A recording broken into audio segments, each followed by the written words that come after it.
আসসালামু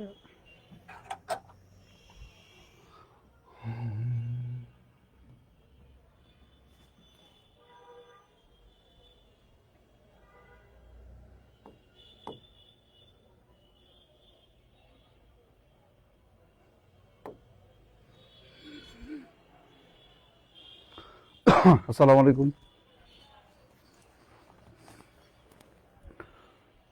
sound clear আছে কিনা একটু বলতে হবে। শুনতে পাচ্ছি কিনা? গত ক্লাসে কোন পর্যন্ত পড়াইছিলাম? ময়লা ময়লা একটা বুঝতেছি।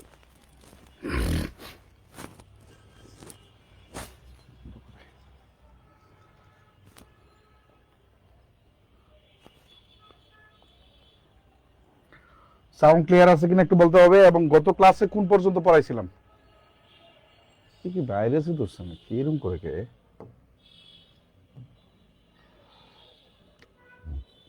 অ্যাক্টিভ এন্ড প্যাসিভ ভয়েস, ওকে।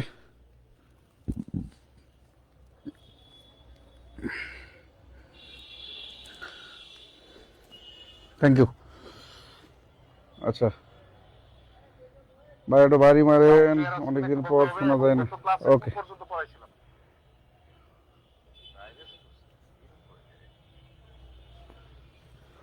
দ্রুত দ্রুত দ্রুত দ্রুত।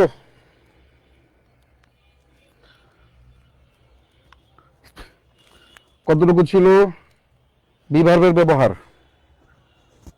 ওকে, আপনার রেডি হইতে থাকেন, আমি শুরু করতে থাকি।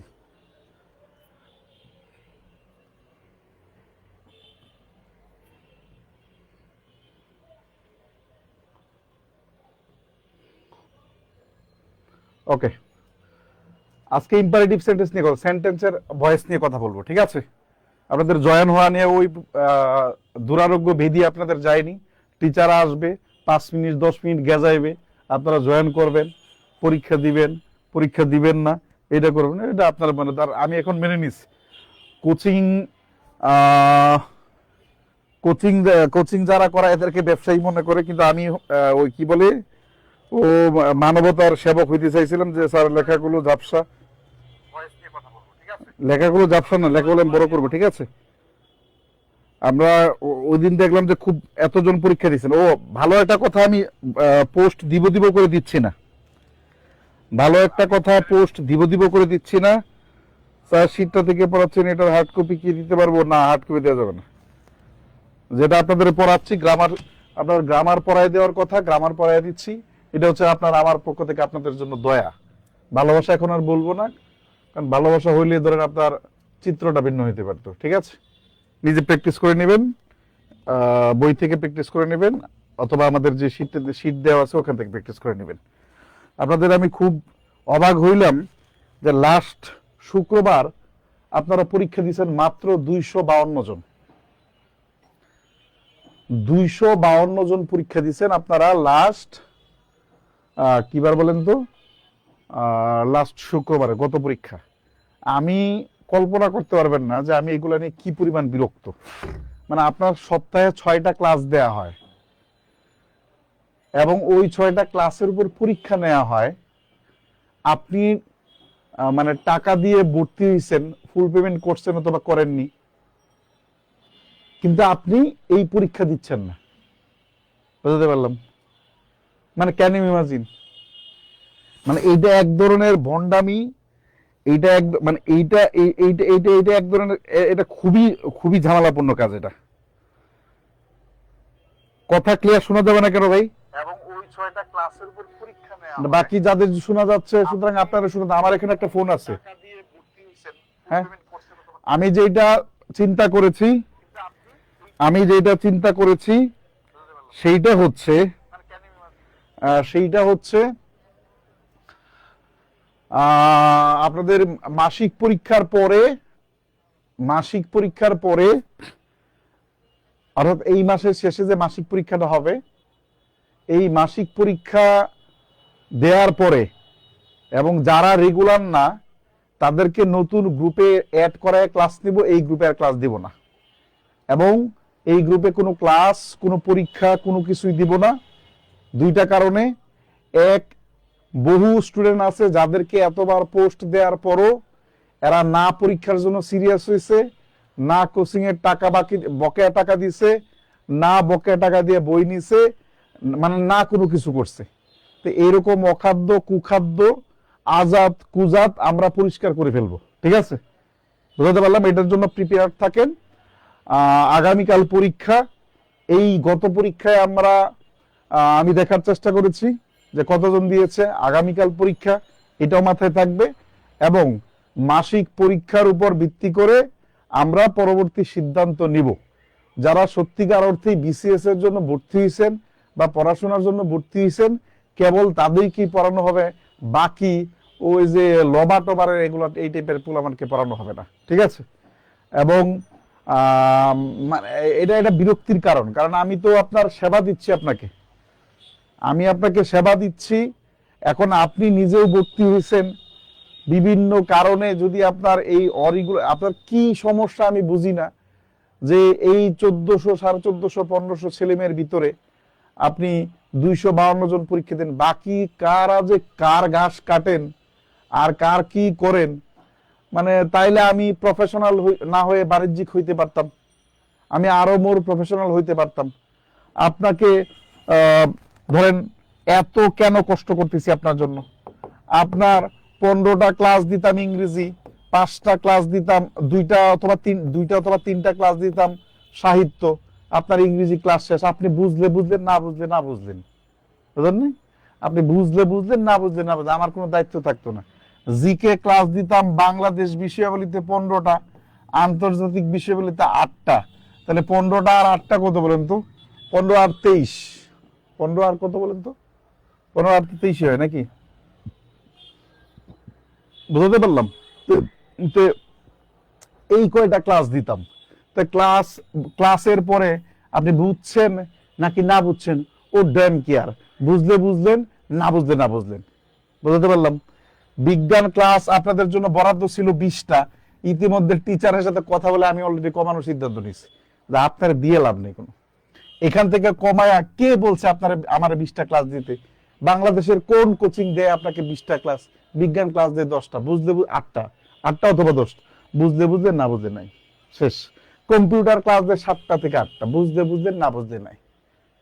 কিন্তু আপনার জন্য আমার এই জীবন দিয়ে লাভ কি ভাই? আপনার জন্য এত টেনশন করে লাভ কি? আপনার জন্য আমার এত অর্থ খরচ করে লাভ কি? না, আপনি তো মানুষ হলো না, পুংনামি করেন, পড়াশোনা করেন না, সিরিয়াস না। বোঝাতে পারলাম? এটা নিয়ে আমি এমনিতেই অসুস্থ গেছি, তারপরে আপনাদের এই পারফরমেন্স দেখে অনেকটা বিরক্ত। আমি ক্লাসে আসতে চাচ্ছিলাম না আজকে। এরপরে মনে হলো যে না, আমার কাছে মনে হয় ওই মানে যত বড় অন্যায় শাস্তি দেওয়া হোক না কেন, কাউকে বলে দেওয়া উচিত। সুতরাং সেই বলে দেওয়ার কাজটা করে দিলাম, ঠিক আছে? Thank you very much. ও ডঙ্গের আলাপ করিয়ে না, অনেকের মাস্টার্স পরীক্ষা চলে না, মাস্টার্স আপনার মনে হয় আপনার মাস্টার্স করা ছাড়া আমি এই জায়গায় দাঁড়াইছি না। মাস্টার্স পরীক্ষা চলে, এগুলো কোনো ফ্যাক্টর না, ঠিক আছে? মাস্টার্স পরীক্ষা যখন চলেনি তখন একই অবস্থা ছিল। ওকে, কুল ডাউন, চলেন আমরা ক্লাসে যাই। আজকে আমরা ইম্পারেটিভ সেন্টেন্স চলবো, ঠিক আছে? সাফাই গাবেন না, অন্যায়ের পক্ষে সাফাই গাবেন না, তাহলে ঝামেলা আছে। যেটা অন্যায় সেটা অন্যায়। মাস্টার্স পরীক্ষার জন্য আমারই খুব বিশেষ সমস্যা না। আর মাস্টার্স পরীক্ষা দিলেই যে আপনার ওই বিসিএস এর জন্য 2 ঘন্টা বের করা যায় না, কি স্টুডেন্ট যে হইছেন আপনি, আর আপনি যে আমার কি বোঝানোটা আল্লাহ ভালো জানে।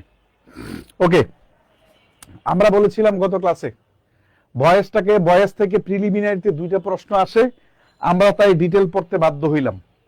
বয়েস থেকে প্রিলিমিনারি পরীক্ষায় 2টা প্রশ্ন আসে, ক্ষেত্র বিশেষে 3টাও আসতে পারে, এই জন্য আমরা এটা বিস্তারিত পড়তে বাধ্য হইলাম। আমরা আলোচনার সুবিধার্থে বয়েসটাকে 4 ভাগে ভাগ করেছিলাম। সেন্টেন্সের বয়েস, টেন্সের বয়েস, ব্যতিক্রম, যাদের বয়েস হয় না। যাদের বয়েস হয় না এটা আপনাদের লাগবে না, যাদের ব্যতিক্রম এটা টুকটাক কিছু লাগবে। আমি বলেছিলাম টেন্সের বয়েস এবং সেন্টেন্সের বয়েস থেকেই আপনাদের ম্যাক্সিমাম প্রশ্ন হয়ে থাকে। ওকে, এই জন্য আমরা আজকে সেন্টেন্সের বয়েস পড়াচ্ছি। তবে বলে রাখা ভালো যে 2টা বয়েসের প্রশ্ন যদি থাকে তাহলে একটা সাধারণত সেন্টেন্সের বয়েস থেকে থাকে। আরো স্পেসিফিক ভাবে যদি বলে রাখতে হয় তাহলে সেন্টেন্সের বয়েসের মধ্যে ইন্টারগেটিভ সেন্টেন্সের বয়েসটা থাকার সম্ভাবনা সব থেকে বেশি, 90%। আর ইম্পারেটিভ সেন্টেন্সের ভয়েস থাকার সম্ভাবনা হচ্ছে 10%। বোঝা গেল?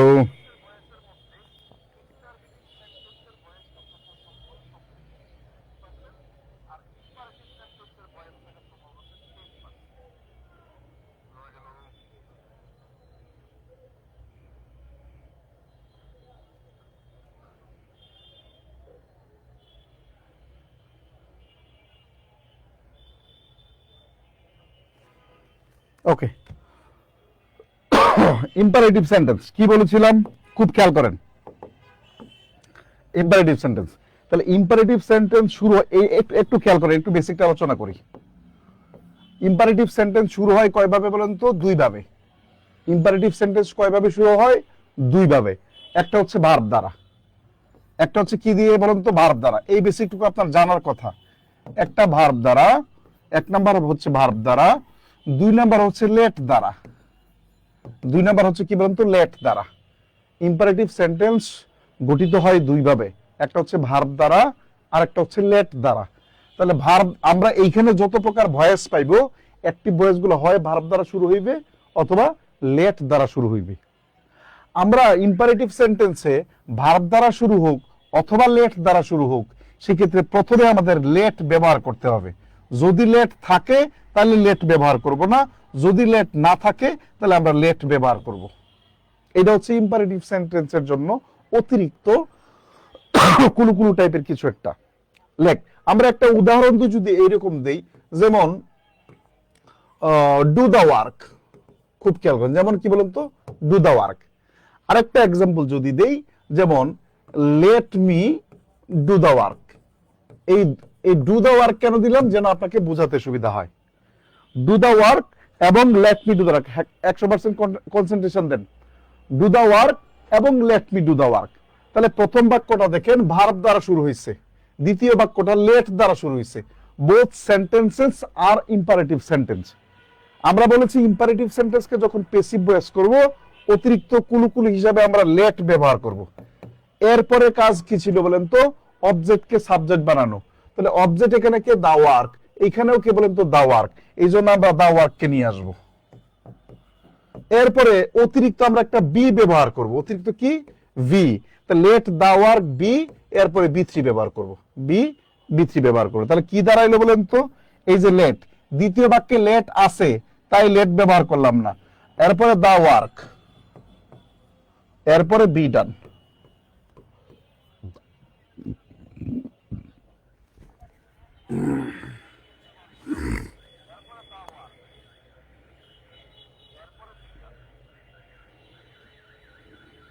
বুঝতে পারলাম? তাহলে এইটা হচ্ছে আমাদের বেসিক। তাহলে আমরা এবার লেকচার শিটে যাব। দেখেন তো, do this sum, do this sum, do this sum, অঙ্কটি করো। তাহলে খুব খেয়াল করেন তো যে এইখানে আমরা কি জানি? এখানে আমাদের কি দিয়ে? বাই, কি বলেন তো? ইম্পারেটিভ সেন্টেন্সের শুরুতে কি থাকে? বাই থাকে। এটা সন্দেহযুক্ত থাকে, আপনারা নিজেই জানেন। তাহলে এই যে লেট, এরপরে অবজেক্ট, এরপরে অতিরিক্ত বি, এত, এটা প্যাটার্ন ওয়ান শেষ। লেটের পরে এখন ডু নোট। দেখেন, ইম্পারেটিভ সেন্টেন্স যদি ডু নোট দিয়ে শুরু হয়, ডু নোট দিয়ে শুরু হয়, তাহলে আমরা এখানে কি? এখন একটা সেন্টেন্স লেট দ্বারা শুরু হয়েছে। দেখেন, একটা সেন্টেন্স কি দ্বারা শুরু হয়েছে? লেট দ্বারা শুরু হয়েছে। একটা সেন্টেন্স, খুব খেয়াল করেন, এটা মুখস্থ না, কিন্তু বলা আছে do the work, do the work. তাহলে আপনি কি লিখছেন? এই যে লেট দা ওয়ার্ক। আবার যদি বলা থাকে do not, do not do the work, তাহলে এই যে একটা নট আছে, তো তাহলে আপনি কি লিখবেন? Let not. এই যে অতিরিক্ত ডু নট থাকলে অতিরিক্ত লেট নট আনতে হয়। এখন যদি এখানে ডু নট না থাকে, নেভার থাকে, তাহলে আপনি লেটের পরে নেভার আনবেন। বুঝতে পারলাম? লেট ঠিক থাকবে, ভার্ব দ্বারা শুরু হইলে লেট ঠিক থাকবে। এরপরে যদি নট থাকে তাহলে লেট নট, যদি নেভার থাকে তাহলে লেট নেভার। বুঝতে পারলাম? ওকে। পরবর্তীতে প্যাটার্ন 2 গেল। Pattern 3, let me do the work. আমরা যেটা বললাম যে let the work be done, এটা আমরা বললাম, এটা একদম ই থেকে দেয়া। Never tell a lie. দেখেন, নেভার টেল এ লাই, খুব খেয়াল করেন, নেভার টেল এ লাই।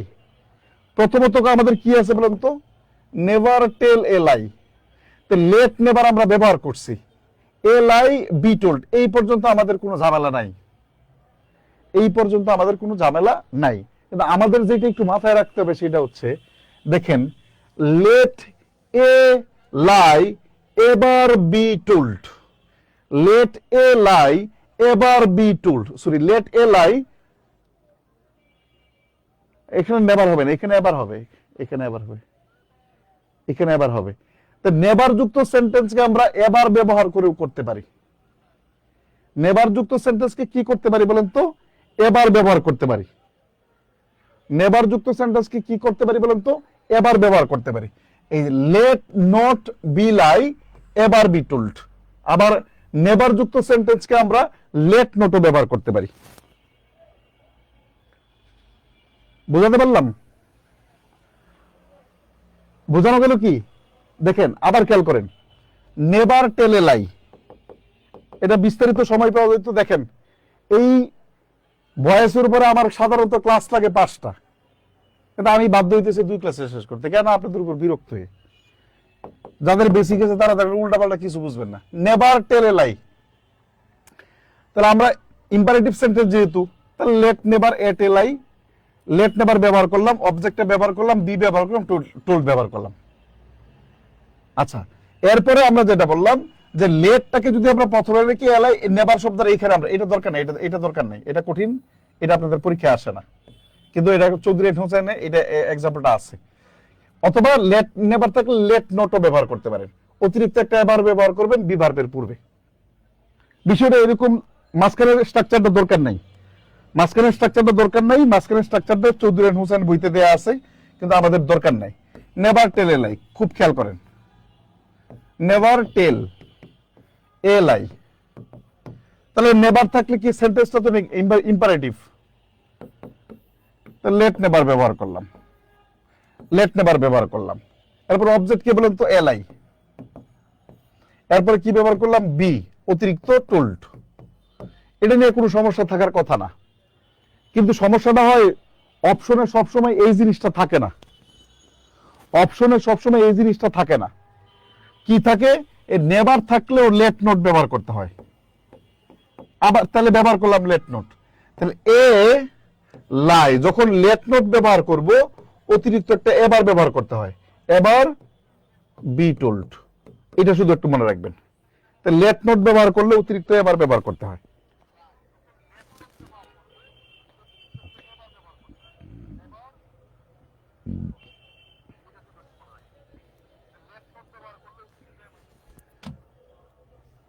বুঝছেন? ওকে, নেক্সট। পরবর্তীতে পুট আপ টিম, এটা আপনার খুব বেশি লাগবে না, এটা পরীক্ষার জন্য ইম্পর্টেন্ট না, তারপরে একটু দেখে রাখেন। পরীক্ষার জন্য ইম্পর্টেন্ট, তারপরে দেখে রাখেন। যদি সেন্টেন্সটা পুট আপ দিয়ে শুরু হয়, অথবা পুট আপের পরিবর্তে স্প্রেড থাকতে পারে, স্প্রেড থাকতে পারে, পুট আপ দিয়ে শুরু হয় অথবা স্প্রেড থাকতে পারে, তখন প্যাসিভ ভয়েস করতে হয় ভার্ব দিয়ে, এরপরে অবজেক্ট, এরপরে সরাসরি ভার্বের পাস্ট পার্টিসিপল ফর্ম। রেফারেন্স উল্লেখ করা আছে, পরীক্ষার জন্য ইম্পর্টেন্ট না, কিন্তু আপনি চাইলে দেখে রাখতে পারেন, পূর্ণাঙ্গ একটা প্রস্তুতি। প্যাটার্ন 6, প্যাটার্ন 6, প্যাটার্ন 6 এ কি আছে বলেন তো? দেখেন, প্লিজ গো দেয়ার। প্যাটার্ন 6 টা নিয়ে একটু কথা বলি। P6, দেখেন সাধারণ অর্থে ইন্ট্রানজিটিভ ভার্বের প্যাসিভ ভয়েস হয় না। কেমনে বলেন তো? দেখেন, হি ওয়েন্ট হোম, এটার প্যাসিভ ভয়েস হয় না, কেন? ভার্বটা ইন্ট্রানজিটিভ ভার্ব। আবার হি গোজ দেয়ার, এইটার ভয়েস হয় না, কেন? Intransitive verb. আবার হি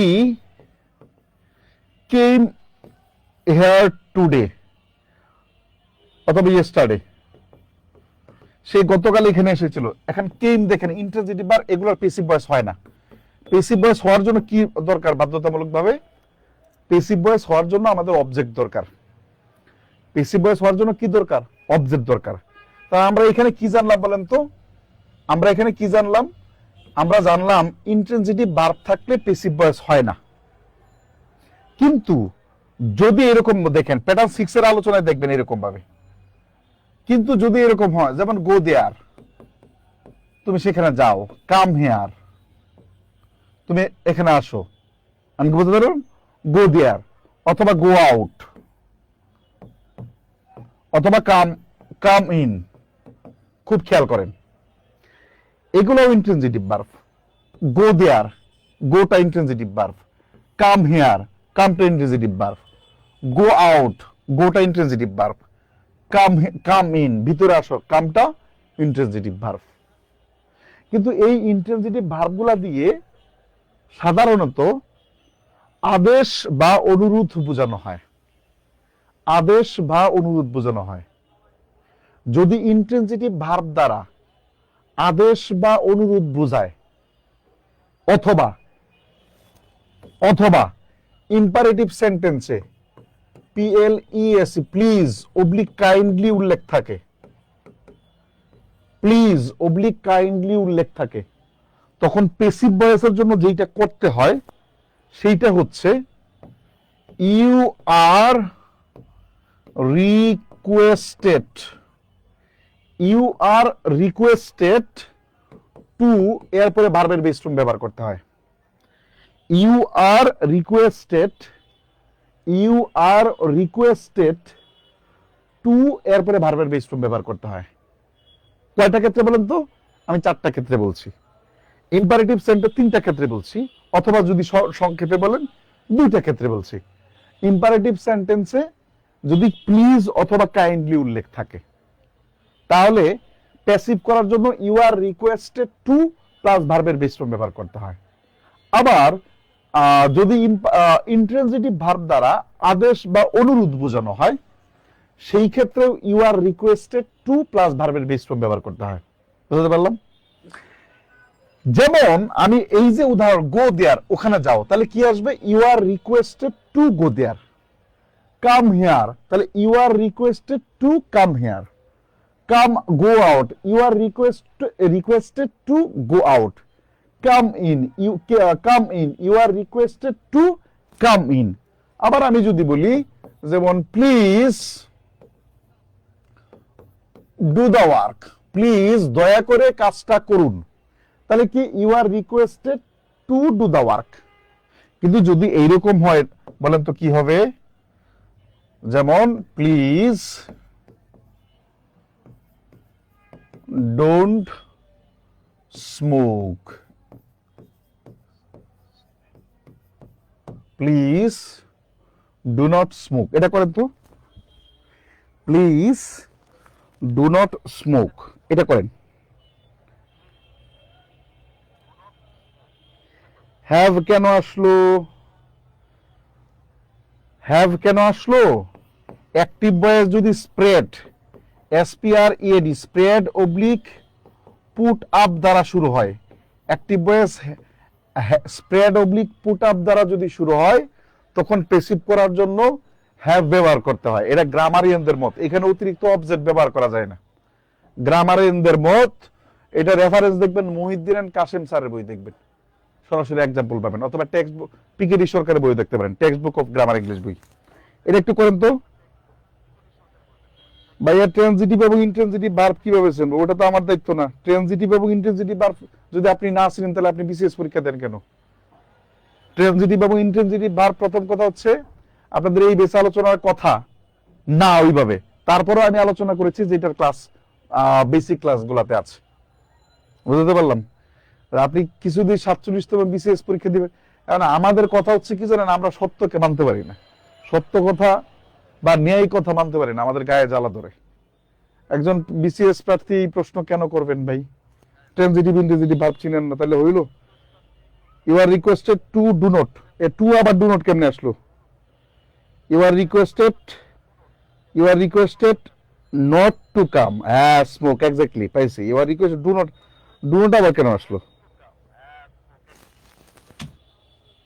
কি আসলো? প্লিজ ডু নট স্মোক, তাহলে কি আসবে বলুন তো? এই যে প্লিজের কারণে কি আসবে? You are requested not to smoke. Pattern 6 শেষ, প্যাটার্ন 6 শেষ। ওকে, নেক্সট ওগুলো দেখেন কোথায় থেকে নিয়ম প্যাটার্ন কোথায় থেকে নিচে দেখেন পাশে হচ্ছে রেফারেন্স দেয়া আছে। এটা আপনাদের কি বলেন, আচ্ছা পরবর্তীতে অবে ইউর টিচার, খুব খেয়াল করেন। আমরা জানি, দেখেন আমরা জানি গুরুত্বপূর্ণ নিয়ম। এটা কত প্যাটার্ন কত বলেন তো?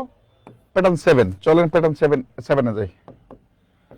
প্যাটার্ন 7 আমরা জানি কি আছে বলেন তো, যেমন RESPECT, respect your teachers, respect your teachers, তোমার শিক্ষককে সম্মান করো। খুব খেয়াল করেন, ইম্পারেটিভ সেন্টেন্স কি দিয়ে শুরু হয়? ভার্ব দিয়ে শুরু হয়, তাই না? আবার ইম্পারেটিভ সেন্টেন্সের পেসিভ ভয়েস কি দিয়ে শুরু হয়? লেট দ্বারা শুরু হয়। কিন্তু কখনো কখনো দেখবেন যদি ইম্পারেটিভ সেন্টেন্স দ্বারা নৈতিক উপদেশ বোঝায়। নৈতিক উপদেশ কি? যেন আপনার টিচারকে, যিনি আপনাকে পড়ায়, তাকে সম্মান করা আপনার নৈতিক দায়িত্ব। এটা নীতির প্রশ্ন। আপনার বাবা মাকে সম্মান করা, বাবা মার দায়িত্ব পালন করা, বাবা মায়ের কথা, বৈধ কথা শোনা, এটা আপনার নীতির প্রশ্ন। এরকম নৈতিক জায়গা যদি, নৈতিক উপদেশ যদি বোঝানো হয়, তখন লেট ছাড়াও ইম্পারেটিভ সেন্টেন্সের পেসিভ ভয়েস করা যায়। সেই ক্ষেত্রে লেটের পরিবর্তে শুড বি ব্যবহার করতে হয়। রেফারেন্স দেখবেন আমার কাছে, দেখেন এই যে আমি পড়াশোনা করি, এই যে যাদের কাছে বই আছে, এই যে বইটা খুলবেন, এই যে এটা applied English grammar and composition, PC দাসের বই দেখবেন, ওখানে খুব সুন্দর করে বলা আছে। তা রেসপেক্ট ইউর টিচার সাধারণ অর্থে এটা কেমনে করতাম, যেমন let your teachers B respected. যদি অপশন এটা থাকে তাহলে দাগাবেন, যদি এটা থাকে দাগাবেন। যদি এইরকম থাকে, সাধারণত এই টাইপের জিনিসগুলো এরকম থাকে, যেমন your teachers should be respected. Your teacher should be respected. Your teacher should be respected. ঠিক আছে? অপশনে যদি এইটাও থাকে এইটাও থাকে, তাহলে তখন ধরে নিবেন পরীক্ষক যিনি প্রশ্ন করছেন উনি গাইড দেখে নয়, বরং বেসিক বই দেখে প্রশ্ন করছেন। তখন উত্তর এটা দিবেন, বুঝাতে পারলাম? মাথায় যেন থাকে। যদি অপশনে দুইটাই থাকে তাহলে অবশ্যই তখন পরে এটা অপশন দিবেন। ওকে, সেকেন্ড উত্তর দিবেন। Thank you very much. এটা গেল প্যাটার্ন 7। এটা গেল প্যাটার্ন 7। ওকে, নেক্সট পরবর্তীতে আমরা আরেকটা এক্সাম্পল, প্যাটার্ন 8। প্যাটার্ন 8 কি আছে বলেন তো? প্যাটার্ন 8 দেখেন, buy me a shirt, buy me a shirt. চলেন আমরা একটু কাজ করি এখানে। বাই মি এ শার্ট, খেয়াল করেন প্যাটার্ন 8 কি বলা আছে, অথবা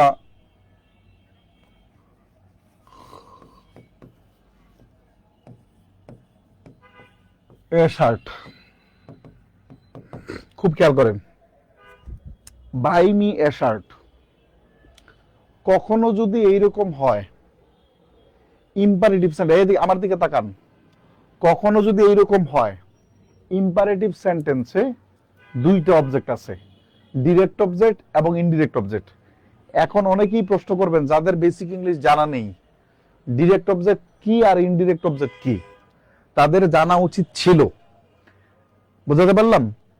আমাদের মাথায় রাখতে হবে, ইম্পারেটিভ সেন্টেন্সে যদি দুইটা অবজেক্ট থাকে, ডিরেক্ট অবজেক্ট এবং ইনডিরেক্ট অবজেক্ট, সহজভাবে বলি, ইনডিরেক্ট অবজেক্ট হচ্ছে ব্যক্তিবাচক আর ডিরেক্ট অবজেক্ট হচ্ছে বস্তুবাচক।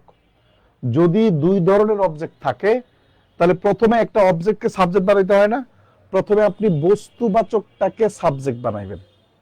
কাকে? বস্তুবাচকটাকে সাবজেক্ট বানাইবেন। অধিকাংশ বলছেন ভাই এটা কোন নিয়মে আছে? এইটা হচ্ছে আপনার বিগত যদি বলেন 30 বছরের প্রশ্নের ভিতরে, 30 বছরের প্রশ্নের ভিতরে একটা প্রশ্ন আমি ওইভাবে পাইনি যে ব্যক্তিবাচকটাকে আগে নিয়ে নেওয়া হয়েছে, কারণ রিটেনে ওই স্ট্যান্ডার্ডটা মেনটেন করা হয়। তাহলে আমরা বাই মি এ শার্ট, তাহলে প্রথমে আমরা কি আসবে, আমরা লেট আনলাম ইম্পারেটিভের জন্য, লেট, এরপর অবজেক্ট দুইটা আছে, ব্যক্তিবাচক অবজেক্ট, বস্তুবাচক অবজেক্ট। তাহলে আছে let a shirt, let a shirt, এরপরে কি বি বট, বি বট। এই যে পরের অবজেক্টটা, এর জন্য ফর ব্যবহার করেন, for me, for oblique to ব্যবহার করবেন। ওই যে মনে আছে অবজেক্টের সিকোয়েন্স শিখাইছিলাম, মনে আছে অবজেক্টের সিকোয়েন্স শিখাইছিলাম? অবজেক্টের সিকোয়েন্স কি কি বলেন তো? যে আমরা আগে যদি বস্তুবাচকটাকে নিয়ে আসি, ব্যক্তিবাচকটাকে যদি পরে নেই, তাহলে একটা টু অবলিক ফর ব্যবহার করতে, ওইটাই ঘুরে এখানে আসছে, ওই যে প্রথম ক্লাসে ওগুলা। তার মানে let a shirt be bought for me, বোঝানো গেল? পরীক্ষার কোনো কোনো অপশনে let a shirt be bought এই পর্যন্ত থাকতে পারে, let a shirt be bought এই পর্যন্ত থাকতে পারে, ফর মি এটা নাও থাকতে পারে, কনফিউজড হওয়ার কিছু নেই। বুঝাতে পারলাম? যদি এরকম একটা বলি, যেমন give give me a pen, এটা করেন তো, গিভ মি আ পেন, এটা করেন তো।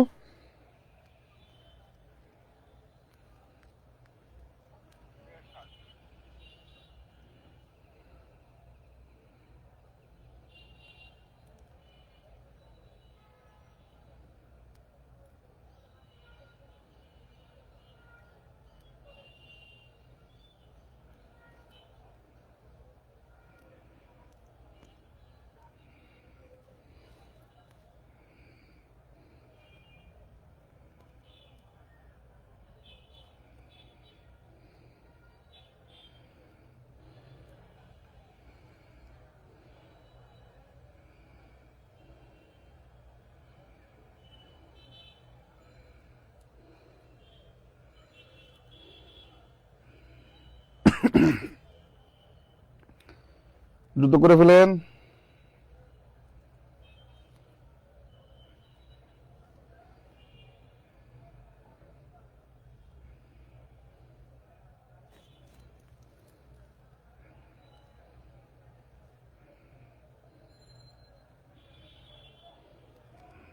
Let a pen be given to me. Be given to me. Okay, maximum is. Thank you very much. তার মানে আমাদের প্যাটার্ন এইটা একদম এই পর্যন্ত একদম শেষ হলো। তাহলে পরীক্ষার জন্য কোনটা বেশি গুরুত্বপূর্ণ ভাই? পরীক্ষার জন্য গুরুত্বপূর্ণ হচ্ছে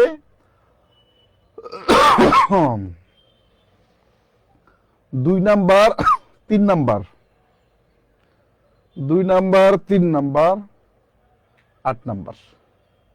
পরীক্ষার জন্য গুরুত্বপূর্ণ কি? 2 নাম্বার 3 নাম্বার 8 নাম্বার। এর বাকিগুলো পরীক্ষা আসার কথা না, কিন্তু আমি বলবো যে সবগুলাই পড়েন, ঠিক আছে? কঠিন আমারই তো কঠিন কোনো কিছু নাই এখানে। পরবর্তীতে চলেন তো একটা এক্সাম্পল করেন।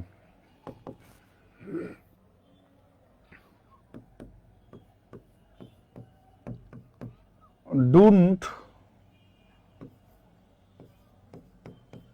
ডু ইট, এটা পেসিভ করেন। ডোন্ট ডু ইট, এটা পেসিভ করেন দ্রুত।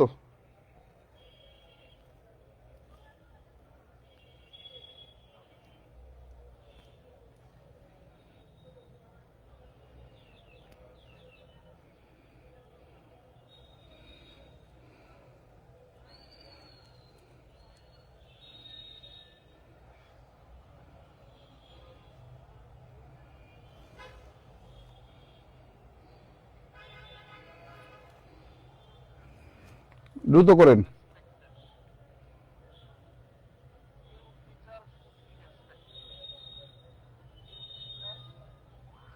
You are requested not to do it, কেন?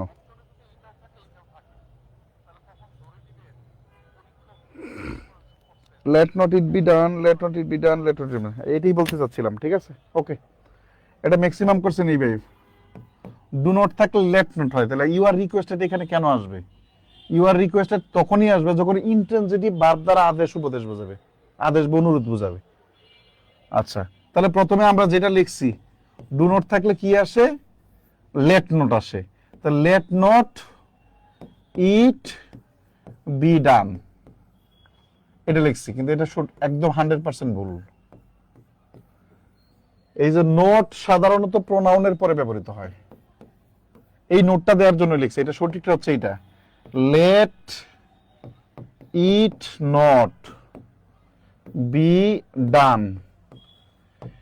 এই প্রোনাউনের পরে যে নোট বসে, প্রোনাউনের পরে নোট বসে, এটা রেফারেন্স দুইটা বইতে দেখবেন।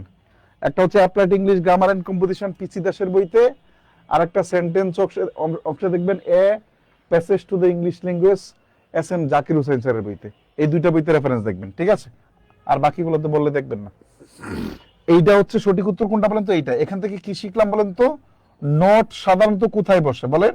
নট নাউনের আগে বসে, নট নাউনের আগে বসে, কিন্তু নট প্রোনাউনের পরে বসে। যেমন আর একটা উদাহরণ দেই, যেমন খুব খেয়াল করেন, যদি আমরা এরকম বলি যে সে কি স্কুলে যায় না, সে কি স্কুলে যায় না, এটা ইংরেজি করেন তো? সে কি স্কুলে যায় না, ইংরেজি করেন।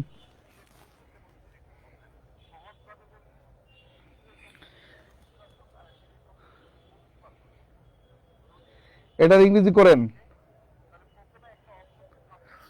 সে কি স্কুলে যায় না, সে কি স্কুলে যায় না, দ্রুত দ্রুত।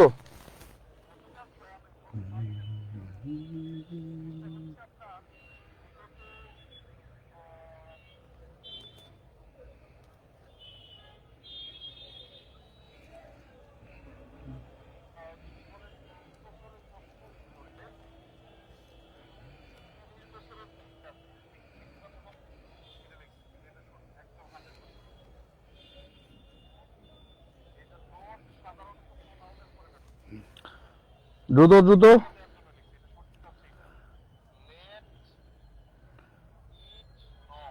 ডাজ নট, আবার ডাজ নট কেন? আবার একজন লিখছে let he not go to school, আরে লাইছে রে।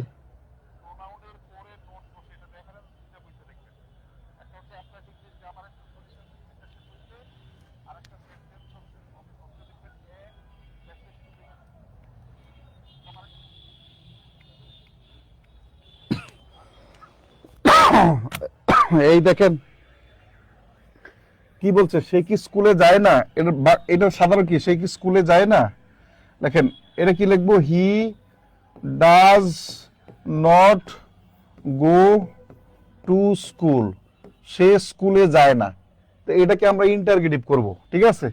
এটাকে আমরা ইন্টারগেটিভ করব, তাহলে কি আসবে বলেন তো? তাহলে does he not go to school, এইটা হচ্ছে সঠিক উত্তর। এই যে দেখেন, এই যে এখানে নটটা কোথায় বসছে বলেন তো? এই যে প্রনাউন হি এর পরে, এখানে হি। এখন আবার প্রশ্ন করি না, এখানে হি কেন ব্যবহার করছে? আমি ছেলে লিখতেছি এই কারণে হি ব্যবহার করছেন, অনেকে সি লিখতেছেন, আমি তো ওটা বলিনি যে আপনি সি কেন লিখছেন। এই প্রশ্ন একটু পরে করবেন। তাহলে আমরা নটটা কোথায় ব্যবহার করলাম বলেন তো? প্রনাউনের পরে।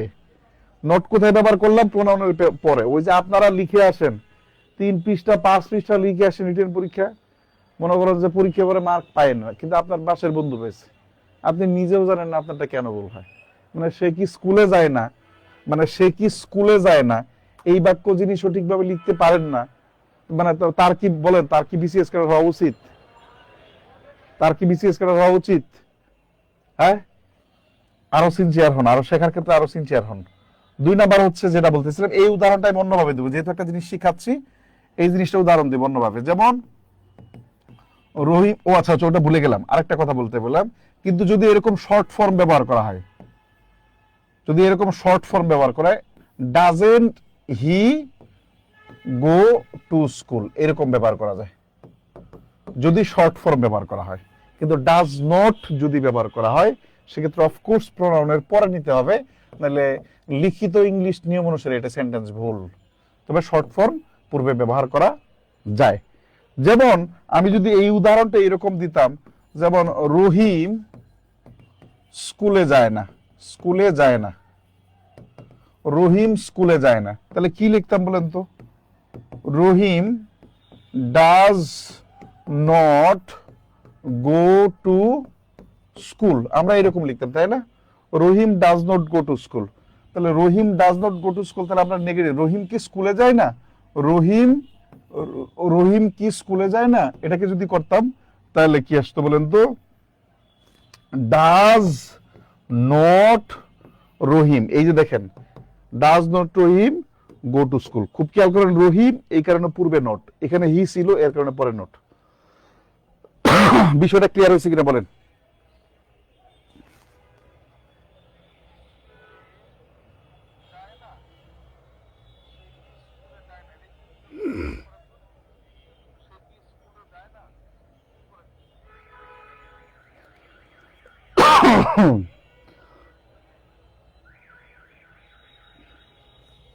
এই বলেন,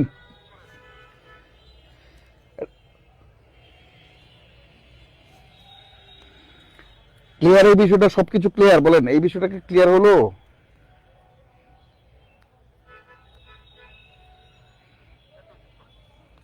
ক্লিয়ার? Okay, thank you. এবার দু একটা কোশ্চেন করেন, দেখেন বিগত বছরের প্রশ্নগুলোতে কেমন হয়েছে, দু একটা কোশ্চেন করেন, দু একটা কোশ্চেন করেন।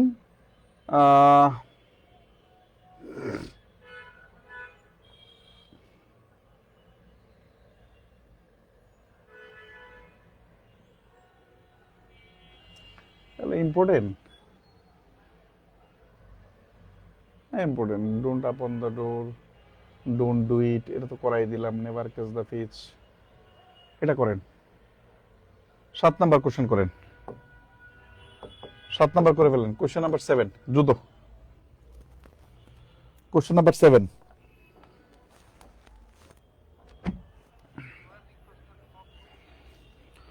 Question number 7।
দ্রুত উত্তর করেন।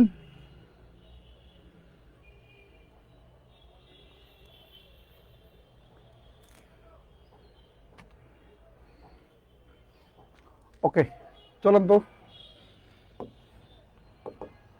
নেভার, তাহলে আমরা শুধু দেখবো লেট হয় না, শুধু নেভার দিয়ে হয় না, নেভার শুধু লেট হয় না, আবার কি বলেন তো?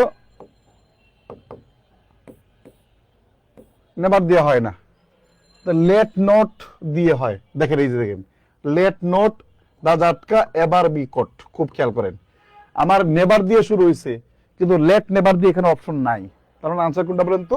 ওটা, ওই যে যেটা বলছিলাম, লেট নেভার দিয়ে শুরু হতে পারে অথবা লেট নোট দিয়ে শুরু হতে পারে। লেট নোট দিয়ে শুরু হলে অতিরিক্ত ভাবে শুধু একটা এবার ব্যবহার করতে হয়।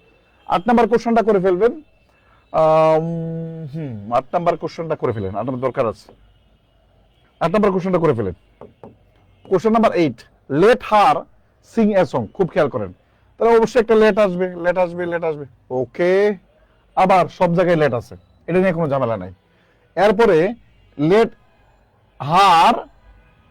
হার sing a song, let her sing a song. আমরা বলছিলাম পরে ডিরেক্ট অবজেক্ট নিয়ে আসার জন্য, let a song, let a song এই পর্যন্ত ঠিক আছে। দেখেন let a song, let a song, অতিরিক্ত আমাদের বি লাগে, অতিরিক্ত আমাদের বি লাগে। Let a song be sang by her, আবার এখানে দেখেন লেট এ সং বি সেং বাই হার, সেং তো না, সাং বাই হার। বুঝা গেল? ওকে, পরবর্তী দেখেন ব্রিং মি দা বুক। ওকে, খেয়াল করেন 12 নাম্বার কোশ্চেন, নাম্বার 12টা করেন, কোশ্চেন নাম্বার 12টা করেন, 12 নাম্বার কোশ্চেনটা করেন, question number 12।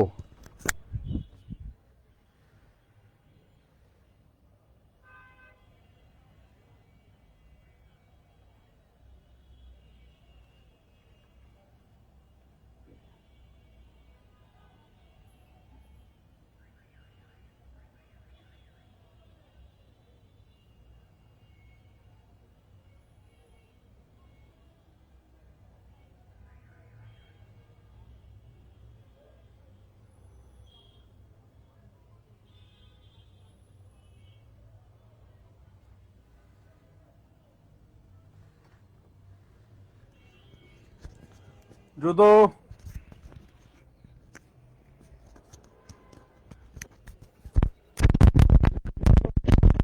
Bring me the book. Object কটা আছে? দুইটা, মি এবং দা বুক। কি বলছিলাম? প্রথমে লেট লাগবে, দেখেন লেট অপশন এইটা এমনিতেই কাটা, লেট অপশন এইটা এমনিতেই কাটা। কি বলছিলাম বলেন তো? এরপর আমাদের বস্তুবাচক অবজেক্ট লাগে, let the book be bought for me, let the book buy for me. এই যে এই জায়গায় দেখেন যাদের বেসিক দুর্বল, যাদের বেসিক গ্রামার নাই, তারা let the book be bought by me, এই যে এটা আনবে, এটা আনবে, এটা উত্তর করবে। এবং অপশন যদি এটা দেয় তাহলে ম্যাক্সিমাম ছেলে মেয়ে এটা উত্তর করে দিয়ে আসবে। কিন্তু the correct answer is B. Okay, imperative clear হলে আইসি লেখেন, আই এম সি লেখেন। ইম্পারেটিভ যদি ক্লিয়ার হয় তাহলে I M C, I M C.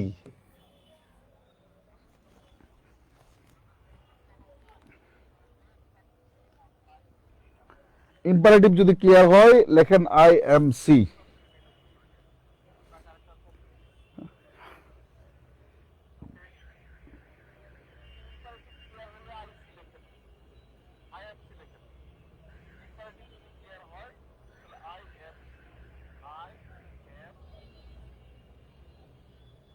Hello, বলেন বলেন দ্রুত। আমি ক্লাসে তো ভাই, আপনার ক্লাসে কি কোশ্চেন উত্তর দিব ভাই? বলেন, পরে পরে ফোন দেন, ক্লাসে ভাই আমি। হ্যাঁ,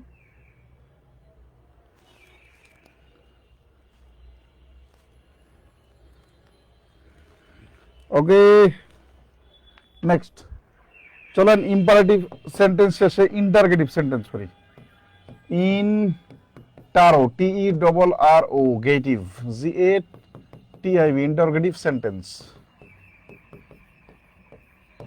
ইন্টারোগেটিভ সেন্টেন্স, ইন্টারোগেটিভ সেন্টেন্স। মূল থিমটা নেন। আমরা একটা সাধারণ একটা উদাহরণ লিখি, যেমন হি ইজ, এটা ভালো লিখি তাহলে, অ্যাটলিস্ট অতিরিক্ত ফকির নিয়ে যায়। লেখেন, আমরা একটা সাধারণ বাক্য লিখি, যেমন হি রাইটস, খুব খেয়াল করেন, he writes a letter. Imperative sentence এগুলো কিন্তু মনে থাকে না, মুখস্থ করতে হয়, কিন্তু সিকোয়েন্সটা মেইনটেইন রাখেন, দেখেন মুখস্থ করতে হবে না। হি রাইটস আ লেটার, এটা অ্যাসার্টিভ সেন্টেন্স না? এখন এটা আপনি পারবেন না, এটার প্যাসিভ বায়াস কি করেন বলেন তো? তাহলে এখানে আমরা লিখলাম অ্যাসার্টিভ, অ্যাসার্টিভ, এতে অ্যাসার্টিভ বুঝাইলাম এবং এতে অ্যাক্টিভ বুঝাইলাম। আচ্ছা, এইটা আমরা প্যাসিভ করব, কিভাবে করেন বলেন তো? কিভাবে করেন? হি রাইটস আ লেটার, তাহলে আমরা প্রথমে লিখব a letter, a letter is written, a letter is written by me, এটি তো লিখেন তাই না? এইটাই লিখেন না, এইটাই লিখেন। আচ্ছা, এখন এই অ্যাসার্টিভ সেন্টেন্সটাকে যদি আমরা ইন্টারগেটিভ করি তাহলে কিভাবে লিখতে হয় বলেন তো? তাহলে আই অ্যাক্টিভ লিখবো, আই এ অ্যাক্টিভ কি করতে, কিভাবে লিখবো আমরা? যে does he write a letter, does he write a letter. তাহলে সেন্টেন্স তো অ্যাক্টিভ আর প্যাসিভ ভয়েস তো সবই ঠিক আছে, অ্যাক্টিভ আর প্যাসিভ ভয়েস তো সবই ঠিক আছে। তাহলে আমরা এই যে আমরা প্রথমে ইন্টারগেটিভ সেন্টেন্স, যেহেতু আমরা সেন্টেন্সটা করবো ইন্টারগেটিভ, এই কারণে আমরা এখানে প্রশ্নবোধক মানে একটা ইন্টারগেটিভ করার জন্য আমরা কি নিয়ে আসছি, একটা মানে ডাব্লিউএস ওয়ার্ড নিয়ে, সরি কি বলে, অক্সিলারি ভার্ব নিয়ে আসছি, ডু ডাজ ডিড নিয়ে আসছি অক্সিলারি ভার্ব করার জন্য, ইন্টারগেটিভ করার জন্য। তো এইটা কেন আনছি আমরা? এটা আনছি ইন্টারগেটিভ করার জন্য, এটা তো আকাশ থেকে আসে নাই, এটা তো এমনিতে এমনিতে আসে নাই। কেন আসছে? ইন্টারগেটিভের। এখন ইন্টারগেটিভ মানে কি? সাবজেক্টের পূর্বে অক্সিলারি ভার্ব ব্যবহার করা। ইন্টারগেটিভ মানে কি? সাবজেক্টের পূর্বে অক্সিলারি ভার্ব ব্যবহার করা। তাহলে এখানে a letter is written by me, তো এইটা আর এটার ভিতরে পার্থক্য তো কিচ্ছু নাই। তাহলে এইটার পার্থক্যটা কি আসবে? শুধু ইজটা এর পূর্বে চলে আসবে। Is a letter, is a letter, is a letter written by me. এই যে কনসেপ্টটা ধরতে পারাটা ইম্পর্টেন্ট, যে আমি কিচ্ছু না, আমার কোনো সমস্যাই নাই, শুধুমাত্র ইন্টারগেটিভে সাবজেক্টের পূর্বে অক্সিলারি ভার্ব বসবে। জাস্ট এই চিন্তাটা মাথায় নেন, বাকিটা আমি ঢুকাই দিচ্ছি ইনশাল্লাহ, ঠিক আছে? এইটা লিখার পরে একটু ডান লিখে দেন, যেভাবে লিখতেছে ওই লিখেন, লিখার পরে ডান লিখে দেন।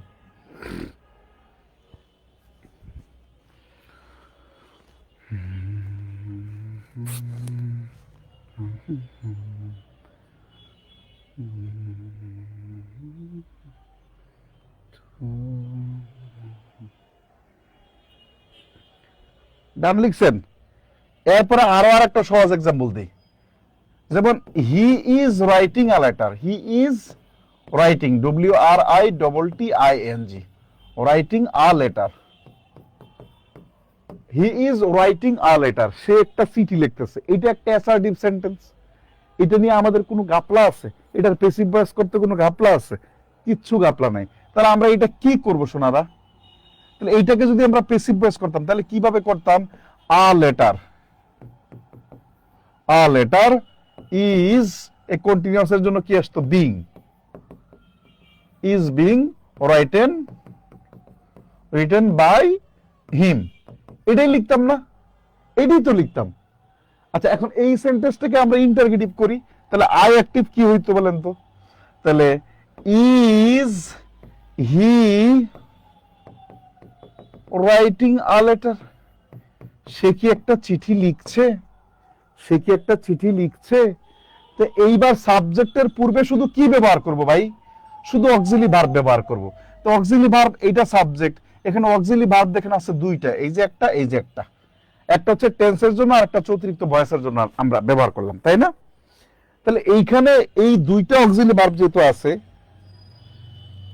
দুইটা অক্সিলারি ভার্ব যদি থাকে তাহলে আমরা প্রথমে সাবজেক্টটা লিখলাম আ লেটার, কোনো সমস্যা নাই। সেন্টেন্স কি? ইন্টারগেটিভ, তাহলে অক্সিলারি ভার্ব সামনে আসবে ইজ, কিন্তু অক্সিলারি ভার্ব কয়টা? দুইটা। যদি দুইটা থাকে প্রথমটা সাবজেক্টের পূর্বে দিব আর পরেরটা সাবজেক্টের পরে দিব, এই যে বিং দিব, BEING, বিং। তো ইজ আ লেটার বিং, পরে যা ছিল তাই, রাইটেন বাই হিম, ঝামেলা শেষ। এই যে আটটা সেন্টেন্স লিখলাম এবং আপনাদের লিখাইলাম, এইখান থেকে আমি শুধু এইটাই শিখাইলাম যে ইন্টারগেটিভ সেন্টেন্স থেকে আমরা নতুন শিখছি না, নতুন কিচ্ছু শিখছি না। ছেলেমেয়েরা ইন্টারগেটিভ সেন্টেন্সের স্ট্রাকচার মুখস্থ করতে করতে জীবন ফাদা ফাদা করে ফেলে, কিন্তু পরীক্ষার হলে যে স্ট্রাকচার খুঁজে আর উত্তর পায় না। আমরা এখান থেকে যেটা শিখলাম, ইন্টারগেটিভ সেন্টেন্সের আলাদা কোনো কিছু না, ভয়েসের বেসিক নিয়মেই চলবে, কিন্তু শুধু খেয়াল রাখতে হবে অক্সিলারি ভার্ব টেন্স অনুসারে যদি একটা থাকে তাহলে ওটা সাবজেক্টের পূর্বে ব্যবহার করে দিব, যদি দুইটা থাকে তাহলে সাবজেক্টের পূর্বে একটা, সাবজেক্টের পরে একটা, বাকি সকল নিয়ম আগের মতো করেই চলবে। এখন কিছু ব্যতিক্রম আছে। কি কি ব্যতিক্রম ভাই? কি কি ব্যতিক্রম? এক নাম্বারে কি? এক নাম্বার থাকলে, এক নাম্বার হচ্ছে হোয়েন, হোয়ার, হোয়াই, হাউ। এখন ইন্টারগেটিভ সেন্টেন্স কি এগুলো দিয়ে গঠন হয় না? হয়। হোয়েন, হোয়ার, হোয়াই, হাউ এগুলো পরিবর্তন হয় না, এগুলো পরিবর্তন হয় না, পরিবর্তন হয় না, এগুলো পরিবর্তন হয় না, ঝামেলা শেষ। হোয়েন, হোয়ার, হোয়াই, হাউ এগুলো কি হয় না? পরিবর্তন হয় না। তাহলে এগুলো পরিবর্তন না করে বাকিটা আপনার মতো করে করবেন। সমস্যা কোথাও আছে? সমস্যা নাই তো। এগুলা পরিবর্তন না করে বাকিটা করবেন, তাহলে পরিবর্তন হয় কি বলেন তো? 2 নাম্বার, হু থাকলে কি হয়? হু থাকলে হুম হয়ে যায়, অথবা কখনো কখনো হু নিজেই থাকে। হু থাকলে কি হয়ে যায়? হুম হয়ে যায়। সরি, আমরা এখানে একটা বাই লিখি, হ্যাঁ। আচ্ছা, 2 নাম্বারটা আমি একটু কারেকশন করে লিখি। 2 নাম্বারটা একটু কারেকশন করে লিখি, একটু কারেকশন করি শোনারা। 2 নাম্বারটা কি বলছি বলেন তো? হু থাকলে এই যে বাই, ওই যে আমরা সাধারণত সেন্টেন্সের শেষে বাই লিখি, তো ওইটা প্রথমে লিখবো বাই, অথবা কখনো কখনো টু থাকতে পারে, অথবা অন্য অন্য কোনো প্রিপোজিশনও থাকতে পারে। এরপরে এটা হুম লিখেন, বাই হুম। কখনো কখনো হু থাকলে পরিবর্তন হয় না, বিশ্বাস করেন কিচ্ছু হয় না, আবার হু নিজেই থাকে, দুইটাই কারেক্ট। তবে বহুল প্রচলিত হু থাকলে বাই হুম হয়। আরেকটা আছে, কি আছে বলেন তো? হুম, যদি হুম থাকে তাহলে পরিবর্তন কি হয়? হু।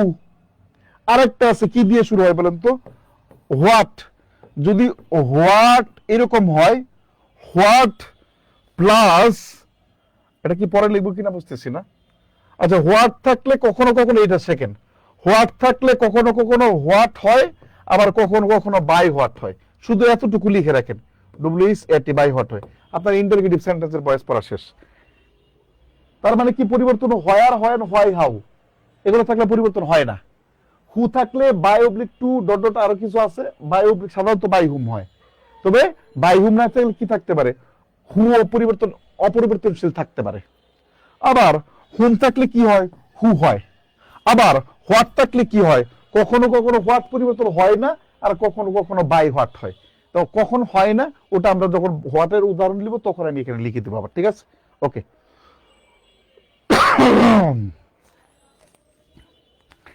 এই লেখা হলে ডান লিখেন, লিখা হলে ডান লিখা হলে ডান লিখেন। ইন্টারগেটিভ সেন্টেন্সের ভয়েস পড়া শেষ।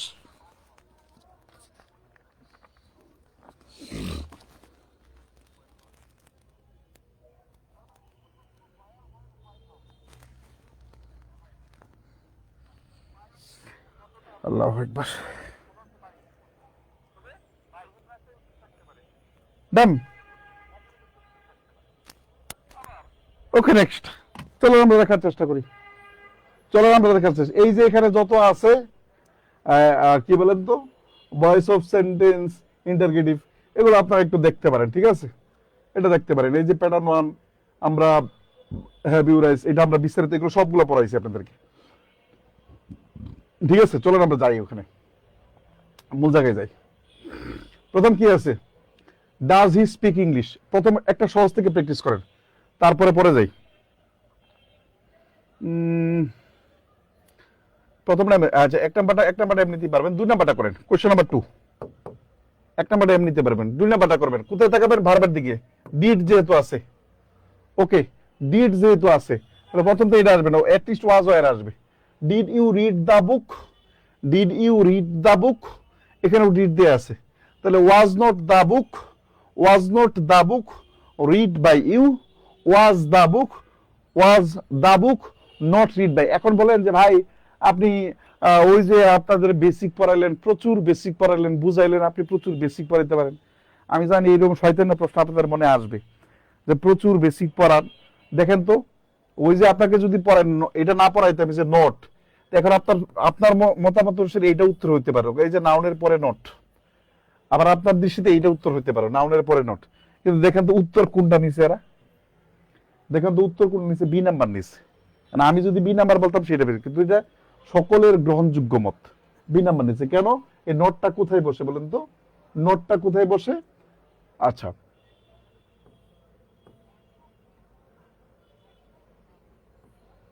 নাউনের পূর্বে বসে, যেটা বলছিলাম। হ্যাঁ, আমি হারাই ফেলছি। নোটটা কোথায় বসে? নাউনের পূর্বে বসে, আবার প্রোনাউনের পরে বসে।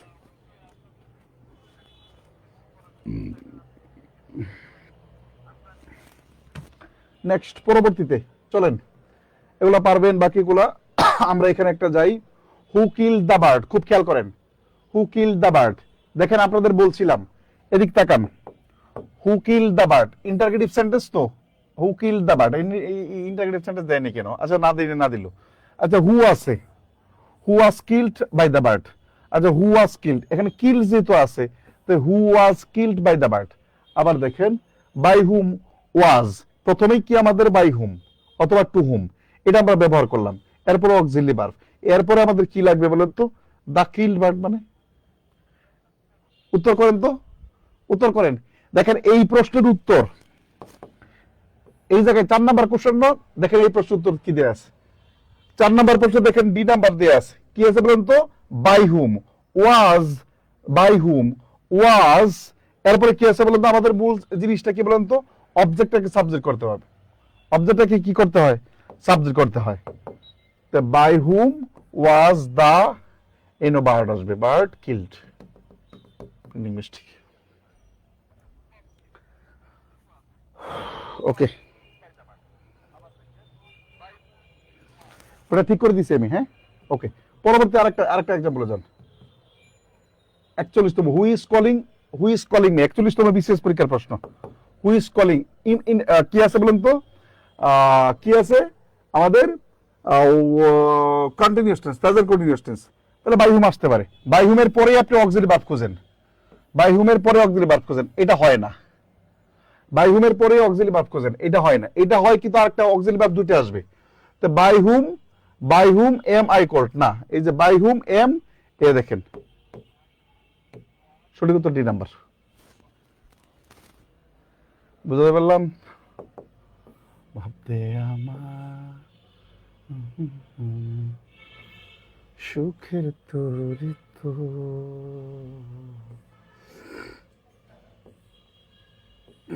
ওকে, কোশ্চেন নাম্বার 9, কোশ্চেন নাম্বার 9 উত্তর করেন তো। কোশ্চেন নাম্বার 9, এই যে হুম আছে, হুম, হুমের পরে কি আসবে? হু। এখন আমাদের ডাজ আসে, তাহলে হ্যাড কেন আসে? আনসার কোনটা বলেন তো? আচ্ছা হুম ডাজ হি লাভ, তো হু ইজ ওয়ান্টেড এটা কেন আসলো? হ্যাঁ,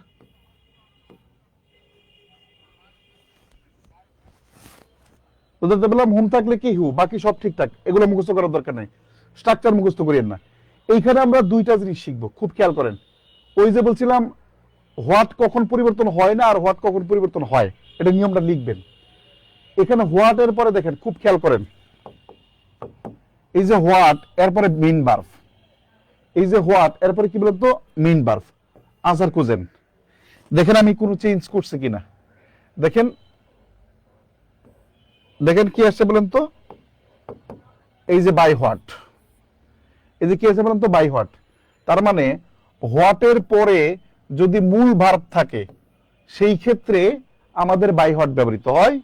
হোয়াটের পরে যদি অক্সিলারি ভার্ব থাকে সেই ক্ষেত্রে হোয়াট পরিবর্তন হয় না। হোয়াট এর পরে যদি মূল ভার্ব থাকে তাহলে হোয়াট পরিবর্তন হয়ে বাই হোয়াট হয়। হোয়াট এর পরে যদি অক্সিলারি ভার্ব থাকে, হোয়াট এর পরিবর্তে যদি অক্সিলারি ভার্ব থাকে সেই ক্ষেত্রে হোয়াটই থাকে। আর বাকি স্ট্রাকচার মুখস্থ রাখার দরকার নেই, বাকি স্ট্রাকচার অক্সিলারি ভার্ব আগে আসবে, এরপরে সাবজেক্ট বলবে, বাকি স্ট্রাকচার ইত্যাদিতে মুখস্থ করে বলবেন। 2 নাম্বার एग्जांपल দেখেন, what do you want, what do you want. তো হোয়াট এর পরে কি আছে বলেন তো? হোয়াট এর পরে কি আছে? অক্সিলারি ভার্ব আছে, তাহলে বাই হোয়াট আসবে?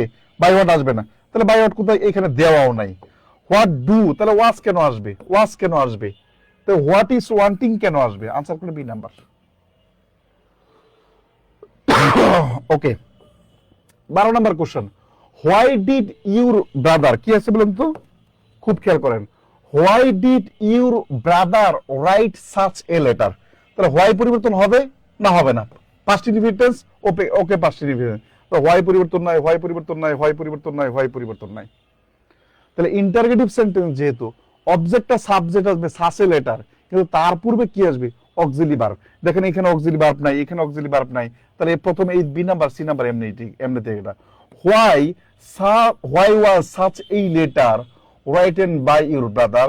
আবার why was such a letter, অতিরিক্ত বিন কোথা থেকে আসলো? আনসার করা যায়? তাহলে আমার কি মুখস্থ করার দরকার আছে? Why plus auxiliary verb plus object plus ভার্বের past participle form plus by plus subject মুখস্থ করার দরকার আছে না?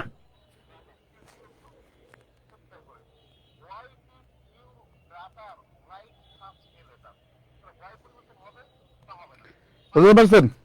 ওকে, আরেকটা করেন তো, আরেকটা করেন। Question number 13, question number 13।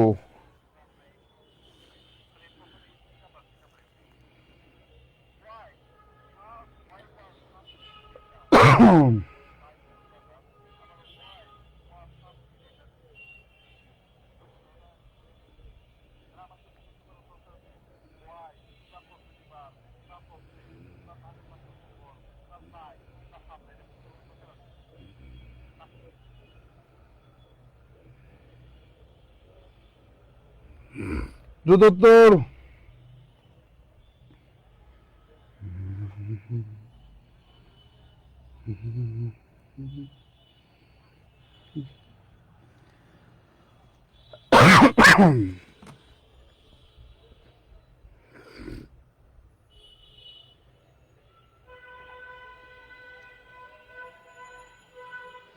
Where did you see him?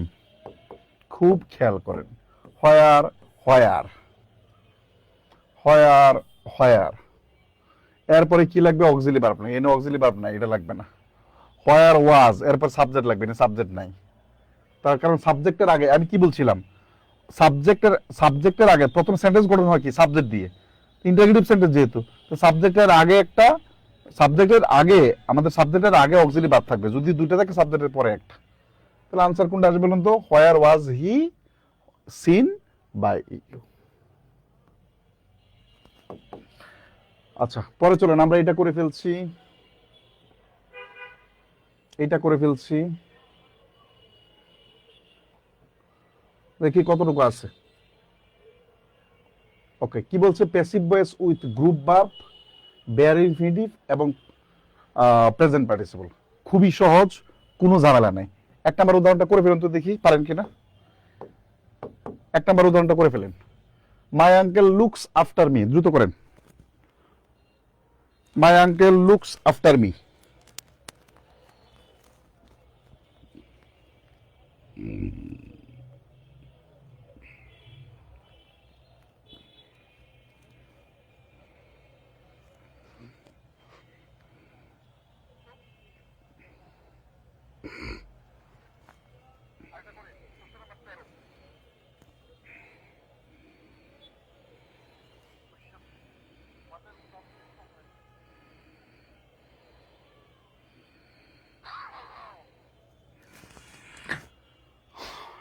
এইখানে শুধু একটা থাকবেন, দেখবেন কি বলছে, গ্রুপ ভার্ব দিয়ে কোনো সেন্টেন্স আছে কিনা, গ্রুপ ভার্ব দিয়ে কোনো সেন্টেন্স আছে কিনা। তাহলে একটা কথা মনে রাখতে হবে, যদি গ্রুপ ভার্ব দিয়ে কোনো সেন্টেন্স তৈরি হয় প্যাসিভ ভয়েসের বেলায়, ধরেন look after, listen to me, take care of, এগুলো প্রত্যেককেই গ্রুপ ভার্ব। যখন আমরা প্যাসিভ ভয়েস করব, এই গ্রুপ ভার্বটাকে আলাদা করতে পারবো না। আরো সহজ করে বলি, গ্রুপ ভার্বের ভিতরে কোনো শব্দ ঢোকানো যাবে না। যেমন লুক বাই আফটার, লুকের পরে নতুন কোনো শব্দ ঢুকানোর পরে আফটার লেখা যাবে না। টেক কেয়ার অফ, এর মাঝখানে নতুন কোনো শব্দ ব্যবহার করা যাবে না, এবং এদেরকে একসাথেই লিখতে হবে অ্যাজ এ ভার্ব হিসাবে। এতটুকু মনে রাখলেই হয়, এখানে আর কিছু লাগে না। 45তম বিসিএস এই গ্রুপ ভার্ব ভিত্তিক একটা প্রশ্ন আসছিল, গ্রুপ ভার্ব ভিত্তিক একটা প্রশ্ন আসছিল। দেখেন, my uncle looks after me, তাহলে অবজেক্ট কোনটা বলেন তো ভাই? সাবজেক্ট। আমাদের কোন পাস্ট টেন্স, যেহেতু লুকস আফটার প্রেজেন্ট টেন্স, তাহলে প্রথমে এটা ওয়াজ আসে না, এরপরে এগুলো বিংটিং আসে না, দুইটা এমনিতেই কাটা।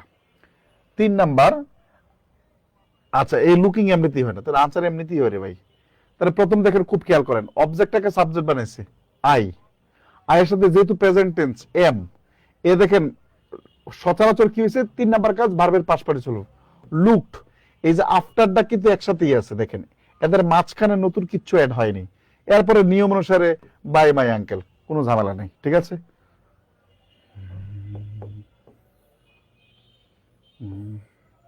3 নাম্বার কোশ্চেনটা করেন, 3 নাম্বার কোশ্চেনটা আপনারা করেন।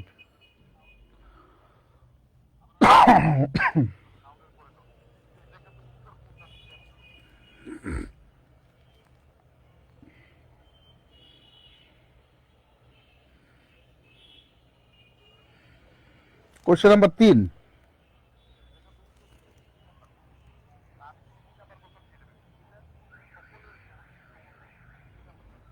3, কোশ্চেন নাম্বার 3-এ কি আছে বলেন তো? দেখেন, টেক কেয়ার অফ, এতটুকু, ইউর হেলথ। সেন্টেন্স কি দিয়ে শুরু হয়েছে? ভার্ব দিয়ে, তার মানে imperative sentence. Let your health take care, taken care, of নাই, কাটা। Let object on your health taken care, এর কি মট লিখছে নাকি অফ? এটা যদি হয় তাহলে ঠিক আছে। আবার late your health be taken care of, সঠিক উত্তর কি? B number. হেলথ ইয়ে ধরো, এটা এমনিতে হয় না। ওকে, পরবর্তী আরেকটা কোশ্চেন করেন, 5 নাম্বার। এটা করাই তাহলে আমাদের আর হয় না, হ্যাঁ, আমাদের আর লাগে না। Okay, choose the correct sentence. এটা পারবেন। All of his friend loved at, তার মানে লাভড এট একসাথে রাখতে হবে। এই যে লাভড এট একসাথে আছে, তো অবজেক্টের সাবজেক্ট বানান। অবজেক্টের subject all of his friend loved at him, তাহলে প্রথমে হি অক্সিলারি ভার্ব এখানে না, এটাতে এমনিতেই হয় না, এটাতে এমনিতেই হয় না। কিন্তু হি ওয়াজ লাভড এট, দেখেন হি ওয়াজ লাভড এট, লাভড এট একসাথে দেওয়া আছে। আমি আশা করি বোঝাতে পারলাম। নেক্সট, পরবর্তীতে আমরা আলোচনা করব।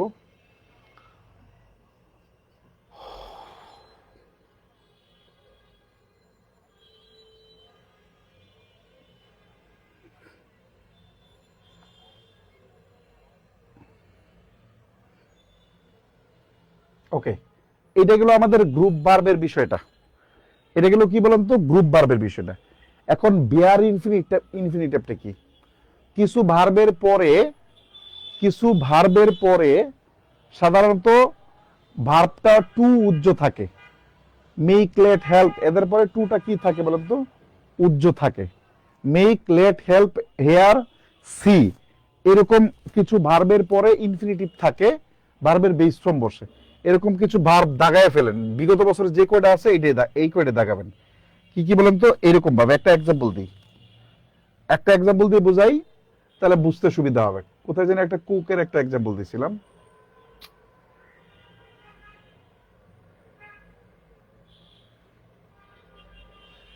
আচ্ছা, খুব খেয়াল করেন, এই 4-5টা ভার্ব পড়লেই হবে, বেশি পড়া লাগবে না। He heard her, he heard her sing. দেখেন এই যে হেয়ার যে ভার্বটা আছে, এরপরে এই যে এখান থেকে সরাসরি একটা ভার্বের বেস ফর্ম আছে, কিন্তু এখানে টুটা ইন উজ্জ আছে। যখন আপনি প্যাসিভ ভয়েস করবেন, ভার্বের পরে টুটাকে দিয়ে দিবেন, আর কিচ্ছু না। ভার্বের পরে অ্যাক্টিভ ভয়েসে তো উজ্জ আছে, প্যাসিভ ভয়েস করার সময় উজ্জ টুটাকে দিয়ে দিবেন।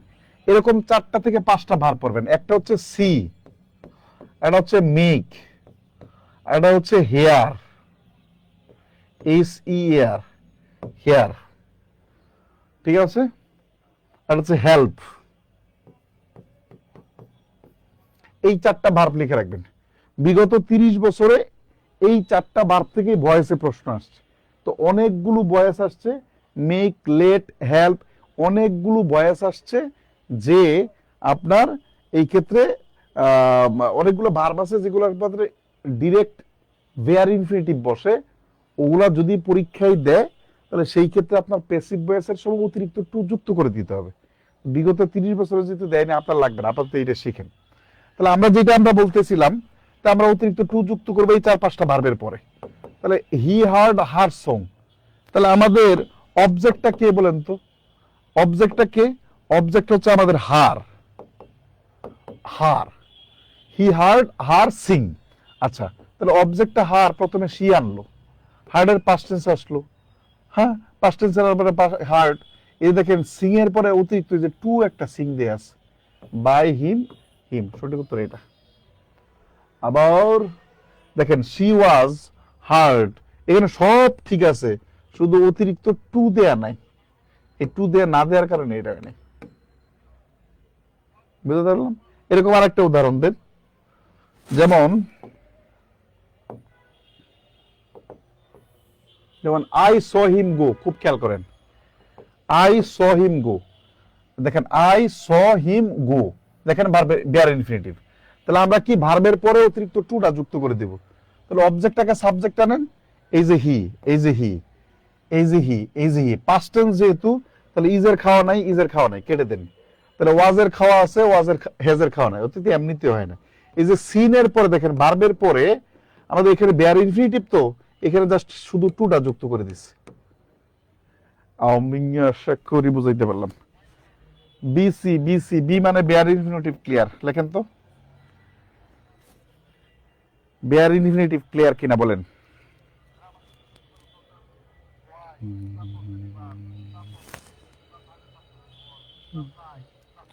পজিটিভ ভার্ব ঠিক না, পজিটিভ মেক লেট হেল্পের বেলায় পজিটিভ ভার্ব সেটা ঠিক আছে, কিছু আছে পজিটিভ ভার্ব ছাড়াও আর অনেক ভার্ব আছে যাদের বেলায় বসে, বুঝতে পারছেন?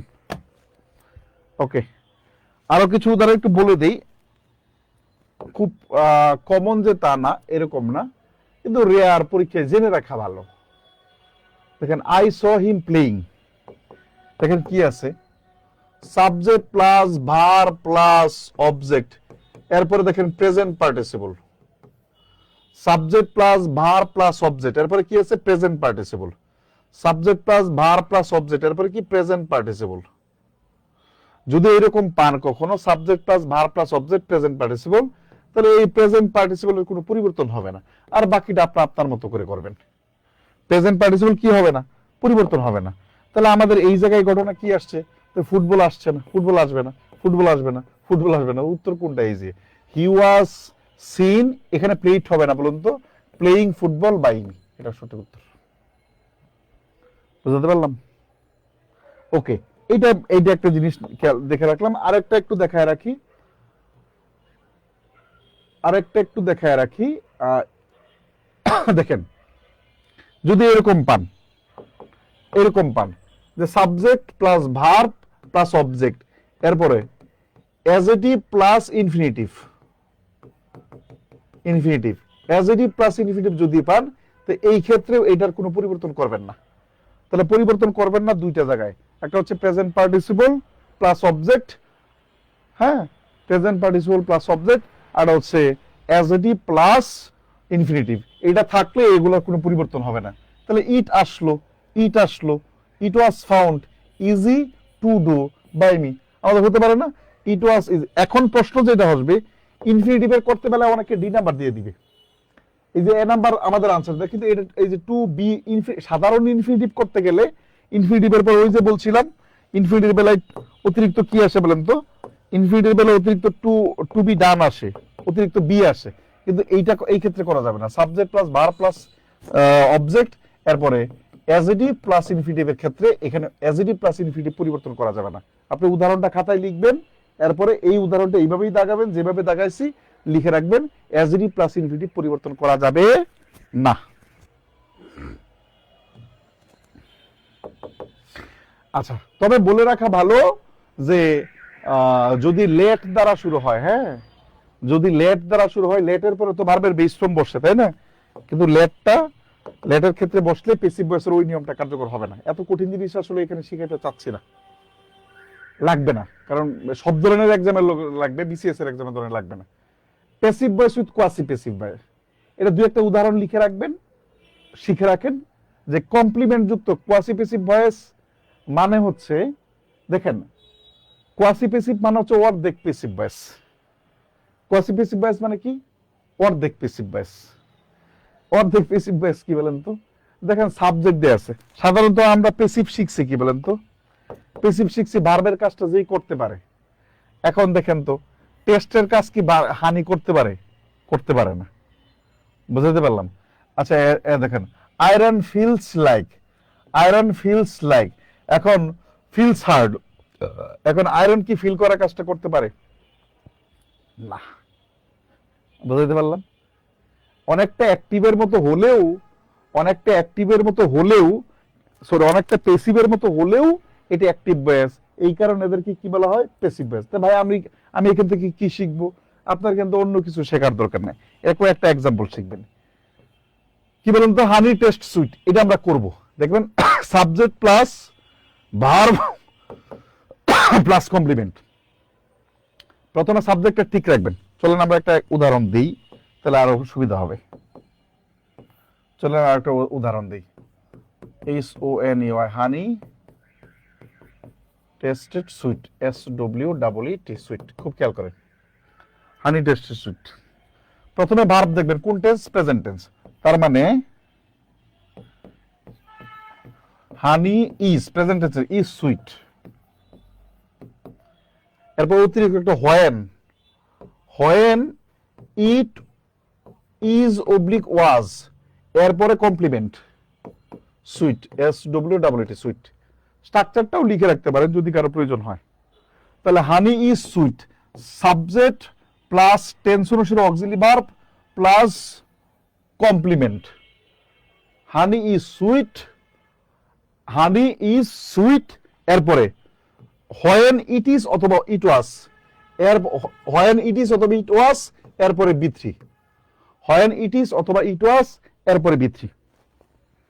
হোয়েন ইট ইজ অথবা ইট ওয়াজ, এরপরে B3। ওকে, এই তো আপনারা পারছেন। Honey is sweet, when it is taste. বাকিগুলা এরকম 3-4টা এক্সাম্পল দেখে বলবেন, তাইলে হয়ে যাবে, বাকিগুলোর দরকার নেই। এখান থেকে আর কিছু, হ্যাঁ এখান থেকে একটা জিনিস দরকার আছে, দেখবেন।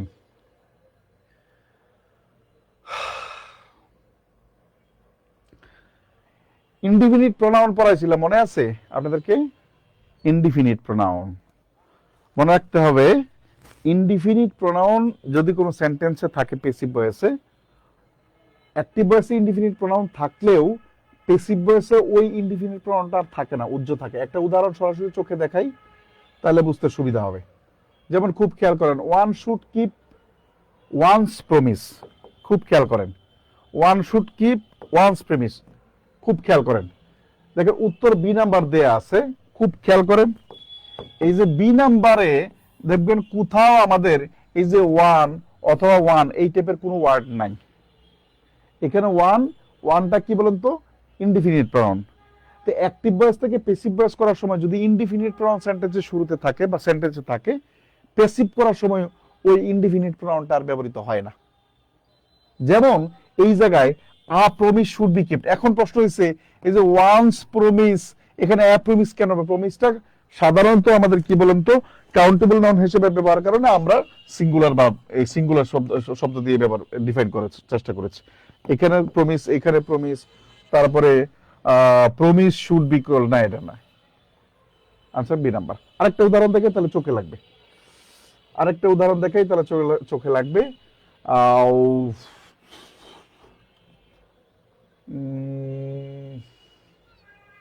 না এটা না, ওইটা নো এর ব্যবহারটা।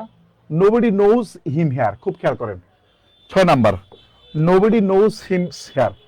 তাহলে খুব খেয়াল করেন তো আমাদের কোথাও কি, দেখেন নোবডি, নোবডি এটা হচ্ছে আমাদের কি বলেন তো, এটা হচ্ছে আমাদের ইনডিফিনিট প্রনাউন, তাই না?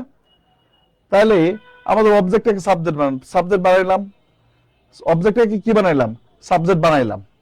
আচ্ছা, এর পরবর্তীতে আপনি দেখেন যে সাবজেক্ট বানানোর পরে হি ইজ নোন, এখানে নোবডি তো ব্যবহার করা যাবে না। আবার নোবডি নোন, নোবডি শব্দ ব্যবহার করা যাবে না। He is not known to nobody, আবার নোবডি শব্দ ব্যবহার করা যাবে না। কিন্তু দেখেন he is not known here, উত্তর কোনটা বলেন তো? C number. নোবডি নেগেটিভের কারণে অতিরিক্ত নট ব্যবহার করা হয়েছে। এটা একটু মাথায় রাখবেন, খুব কমন না, পরীক্ষা আসার সম্ভাবনা খুব কম।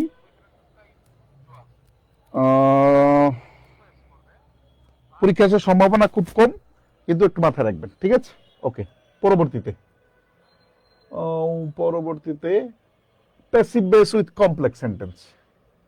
চলেন, এইটাও পরীক্ষার জন্য খুব গুরুত্বপূর্ণ না, তারপর আমরা একটু শিখাই। পরীক্ষার জন্য খুব গুরুত্বপূর্ণ যে এটা প্র্যাকটিস করা শিখাবো না শীট থেকে শিখাবো বুঝতেছি না, শীট থেকে শেখাই।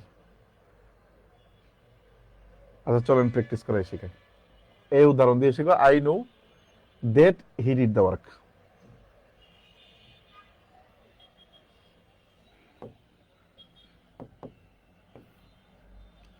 I know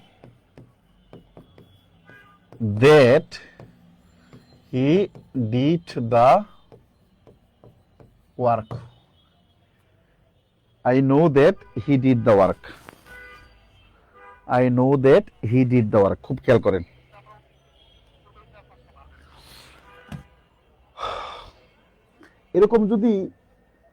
এরকম যদি কমপ্লেক্স সেন্টেন্স কখনো পরীক্ষায় পান এবং সেটার যদি প্যাসিভ ভয়েস করতে বলা হয়, তাহলে আপনি দেখবেন ফাইনিট ভার্ব কয়টা আছে। দেখেন আই নো, এখন অনেকে ফাইনিট আর নন ফাইনিট বারবার, সরি ফাইনিটটা তো ট্রানজিটিভ ভার্ব কয়টা আছে দেখেন। এই যে টোটাল অংশটুকু হচ্ছে নো ভার্বের অবজেক্ট। আই নো, এখানে নো ভার্বের অবজেক্ট কোনটা বলতো? কারণ অবজেক্ট হিসাবে কি নাউন ক্লজ বসতে পারে কি না পারে না? পারে। অবজেক্ট হিসাবে কি নাউন ক্লজ বসতে পারে কি না পারে না? পারে। তার মানে এই নো ভার্বটা হচ্ছে ট্রানজিটিভ ভার্ব। আবার খুব খেয়াল করেন that he did the work, he did the work, তাহলে এখানে এই যে দ্য ওয়ার্কটা কি? অবজেক্ট। তাহলে ভার্বের অবজেক্ট থাকার কারণে ডিডটা কি? Transitive verb. আপনি দেখবেন দুই জায়গাতেই ট্রানজিটিভ ভার্ব আছে কিনা। যদি দুইটা ট্রানজিটিভ ভার্ব থাকে তাহলে দুইটা নিয়ম ফলো করবেন। এক নাম্বার নিয়মটা এরকম ফলো করবেন, করা যেতে পারে। যেমন I know that he is done, উভয় পাশে তখন প্যাসিভ ভয়েস করবেন। উভয় পাশে প্যাসিভ ভয়েস কি করে? যেমন ইট ইজ, অতিরিক্ত ইট ইজ ব্যবহার করবেন নোন। এখন নো এর পরে টু হয়, টু মি, অতিরিক্ত ইট ইজ অথবা ইট ওয়াজটা ব্যবহার করবেন যদি দুই পাশে প্যাসিভ ভয়েস করতে চান। তো it is known to me that the work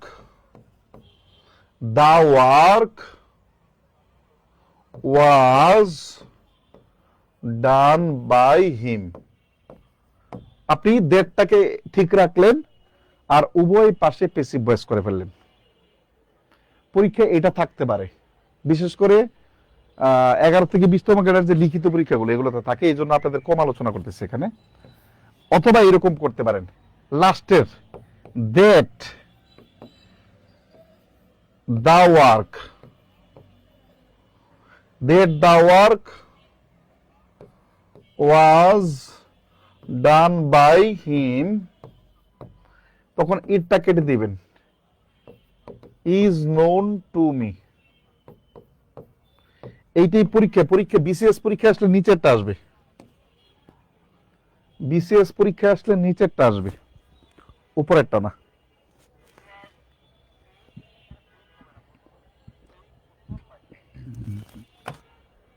এটা হচ্ছে একটা ঘটনা যখন দুইটা ট্রানজিটিভ ভার্ব থাকে। কিন্তু যখন একটা ট্রানজিটিভ ভার্ব থাকে, যেমন I know what he things, I know what he things, আমি জানি সে কি ভাবে। দেখেন এইখানে নো ভার্বের অবজেক্ট আছে হোয়াট হি থিংস, এটা একটা ক্লজ, কিন্তু থিংস ভার্বের এখানে অবজেক্ট মিসিং, অবজেক্ট নাই। তার মানে তখন আর দুই পাশে প্যাসিভ ভয়েস করা যাবে না। দুই পাশে যখন প্যাসিভ ভয়েস করা যাবে না, তখন এই টোটালটাই তো অবজেক্ট, এটা নিয়ে আসবেন, তখন প্যাসিভ ভয়েস করবেন না আর ওই পাশে। যেমন what he thinks, what he thinks subject verb এগ্রিমেন্টে পড়াইছিলাম, সাবজেক্ট হিসেবে যখন ক্লজ বসে তখন ভার্বটা সিঙ্গুলার হয়। ইজ নোন টু মি, বুঝতে পারলাম? চোখে লাগায় রাখেন।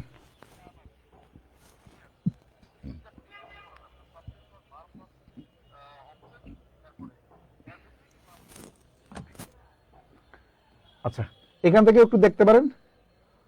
I know what he said, what he said is known to me, that the work done by him is known, that the work was done, এখানে একটা was missing আছে, এটা বুঝতে পারতেছেন। আচ্ছা, আরেকটা I know that he did the work, এটা পরীক্ষায় আসা প্রশ্ন এবং চৌধুরী এন্ড হুসাইন স্যারের বইতে হুবহু দেয়া আছে, এটা প্রাইমারি টেস্ট।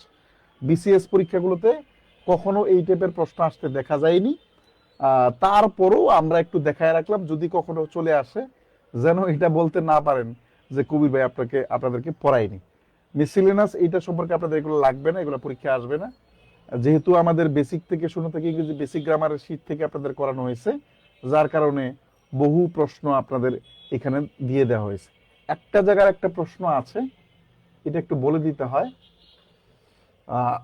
দাঁড়ান আমি একটু বলে দিই।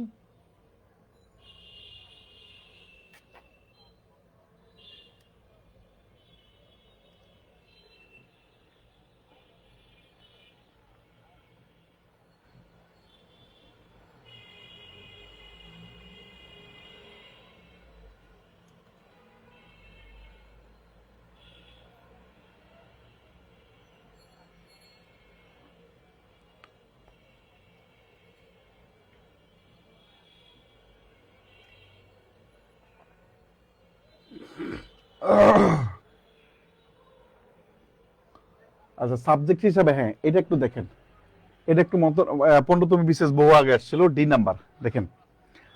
সাবজেক্ট হিসাবে যখন পিপল থাকে, হ্যাঁ সাবজেক্ট হিসাবে যখন পিপল থাকে, people always remember the patriots. Sir তাহলে আমরা পেসিভ ভয়েস করছি, the patriots are always remembered. Subject হিসেবে পিপল থাকলে ওটা পেসিভ ভয়েস উজ্জ্ব থাকে, ওটা ব্যবহার করা হয় না, ঠিক আছে।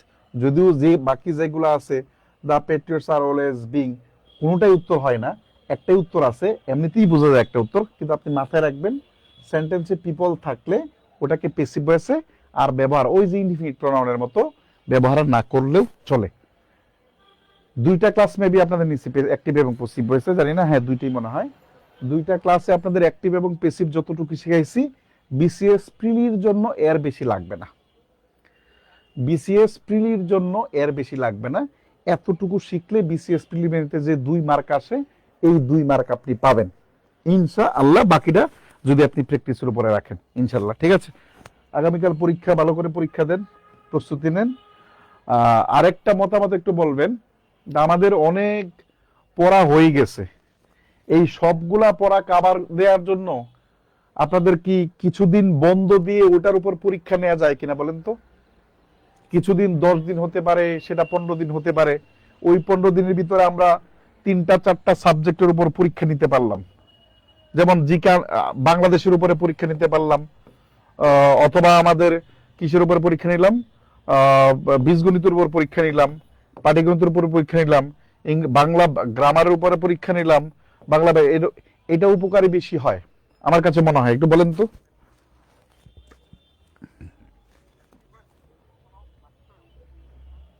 যদি বলেন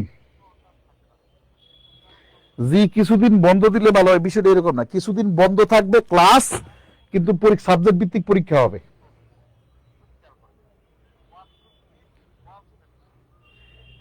মতামত দেন। কিছুদিন ক্লাস বন্ধ থাকবে, কিন্তু আমাদের কি চলবে, পরীক্ষা চলবে।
ওকে, thank you.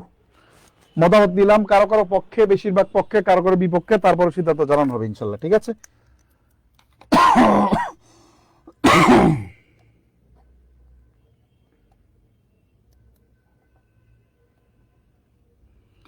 If you end this live video now, you will be able to choose